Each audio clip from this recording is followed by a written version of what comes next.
What up, suckers? Welcome back to Figure Depot. Tonight we're taking a look at Shang-Chi, Marvel's Master of Kung Fu from the Demogoblin Build-A-Figure wave. You can see it showcases the torso of the Demogoblin, and then we've got the figure. We've got two sets of nunchucks, one curved for that tuck under the arm look, and then one straight. Mine's a little crooked because it has slipped out of the little mold it's supposed to be sitting in, but I can heat that and straighten it back out. Then we get 1, 2, 3, 4, 5 sets of hands, so that's cool. 4 extras, and then the one that come on the figure. So really nice in terms of accessories. We're going to look at the articulated icons, ninjas, here in a little bit, because I'm feeling a lot of that vibe from this figure, and I've got several of those figures. So we'll kind of see how they compare in terms of articulation, in terms of style, all that kind of good stuff. So anyway, we got artwork on each side. This also reminds me of Quick Kick, and I guarantee betcha that since Hasbro is going to be doing 6-inch G.I. Joes, that this is going to be reused for Quick Kick, at least in part, whenever we get him, if they give us a Quick Kick in the line, which, I mean, they'd be dumb not to, given they've already got everything they need, essentially, for that. I made a custom Destro that, out of Marvel Legends little parts and pieces, and so I'm wondering if it's going to be really cool to see which bucks they reuse and then what they give us new sculpts for. But anyway, I'm excited. Destro is going to be one of the first figures we get in the G.I. Joe line, so yeah. But in the meantime, you could paint his pants black and then make him a little red bandolier with ninja stars on it, and you'd pretty much have Quick Kick already. So anyway, just fun little thoughts as we get this guy open and take a look. Oh, let me give you the barcode in case anybody out there is, well, I can't do that because GameStop put the label right on top of it. So, sorry. Just because I love you guys. There you go. Alright, here is a look at Shang-Chi out of the package. Very, very cool figure. Already having a blast posing this guy around. Yeah. Love the butterfly joints. This torso and the upper legs remind me a lot of the Bullseye figure, and I've got most of my figures packed away in bins right now because we're renovating my house, and so I just was able to grab a handful of things, and I didn't grab him. So but the sculpt of the upper thighs, and then the way that the upper torso is designed, and even maybe even that abdominal lower torso really is reminiscent of that Bullseye figure. This guy looks really, really awesome, and just really stoked to see him in action here. Very, very cool. He's got really a simple design, just pants, a belt, and his bandana on his head, but I'm glad that they left the shirt off, and we kind of get that Bruce Lee feel out of the character in terms of design. Just a really cool concept. And like I said, we'll take a look at some articulated icons figures and see kind of how he stacks up against them, because they've been kind of the standard for ninja karate type figures. But cost-wise, I cannot remember. I think most of them were around 40 to 50 bucks when they debuted, just depending on like which version you got and how many accessories it came with. And then you did get a buttload of accessories though. This guy though is pretty accessory heavy, especially in terms of the number of hands that he has. Maybe he doesn't, have a ton of weapons, but still, for Marvel Legends, and for only $20, this guy is definitely a rival for those figures, in my opinion. Looking at the articulation, real quick rundown here. head's on a ball peg, he'll look up. His hair does prevent him from looking up, you know, a great deal. You can rock that hinge back, and then that gives you a little bit better of a look there. And then he looks down straight to the ground, which is awesome. We do get these butterfly joints, which are fantastic. We do have our, you know, ball hinge shoulders here that go along with it. They'll rotate 360.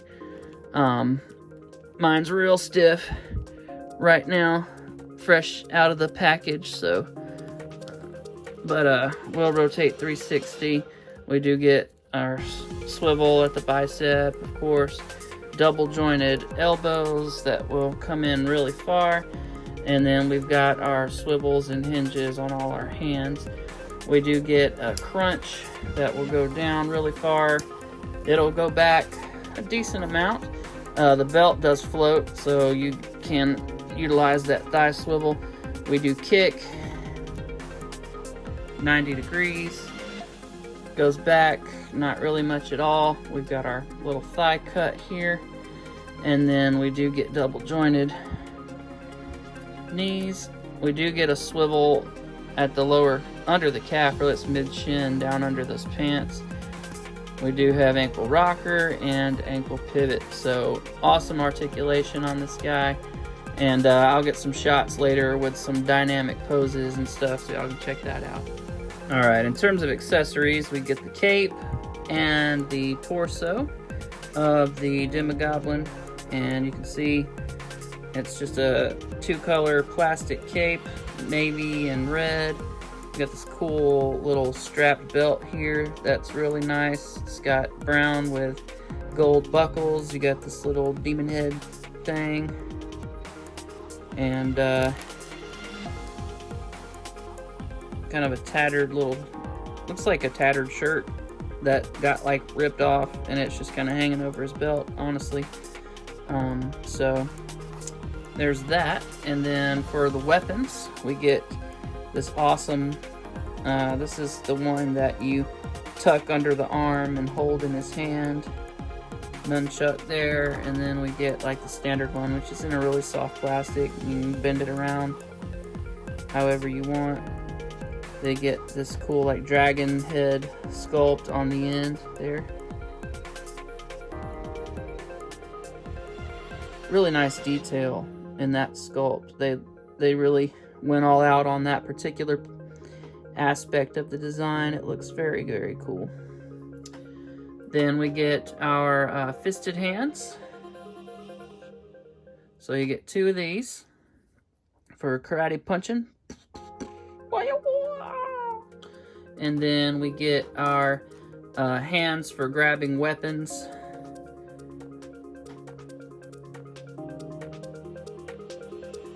Real nice detail in the sculpt there. There's really no paint application on these. They're just a solid color. Then we got our grabbing hands for grabbing folks, scratching and whatnot, grappling, etc. Very cool design with those. And then we get our classic karate chopping hands, and these would be like flight hands for Superman, or karate chopping hands if you're a ninja. So there you go, or a kung fu master.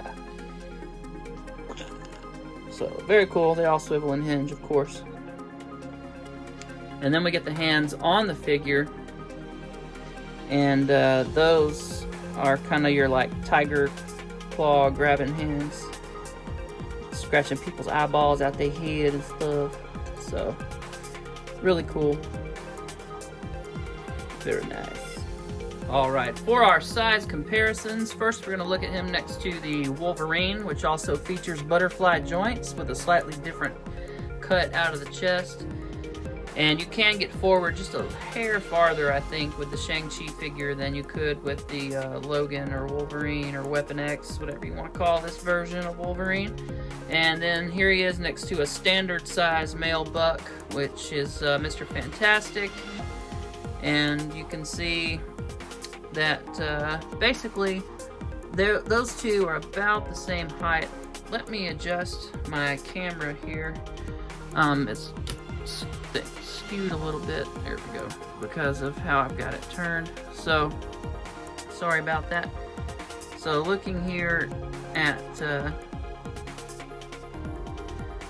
them again, you can see that Wolverine is shorter and Mr. Fantastic is essentially the same height, although this is a beefier character. He's got more muscular mass than Mr. Fantastic does, so he's definitely more solid. And with his hair, he may be just a hair, get it, a hair, taller than Mr. Fantastic, but they're essentially the same height. For one last set of Marvel Legends comparisons, we have the Namor, which I made a custom Destro out of. And you can see he stands just a little bit taller, actually. That Namor figure was a little bit taller than your standard male buck. And so he sits, you know, just about 1/8 of an inch taller. Not huge. And then we've got our Thing figure over here from the Fantastic Four wave. And you can see he's definitely much larger, which he should be. Alright, and here he is next to the Epic Games Fortnite wildcard figure, and then our Funko Rocketeer figure, Clip C-Cord. And you can see the Funko figure stands just a hair taller, and then our McFarlane figure is just a bit shorter.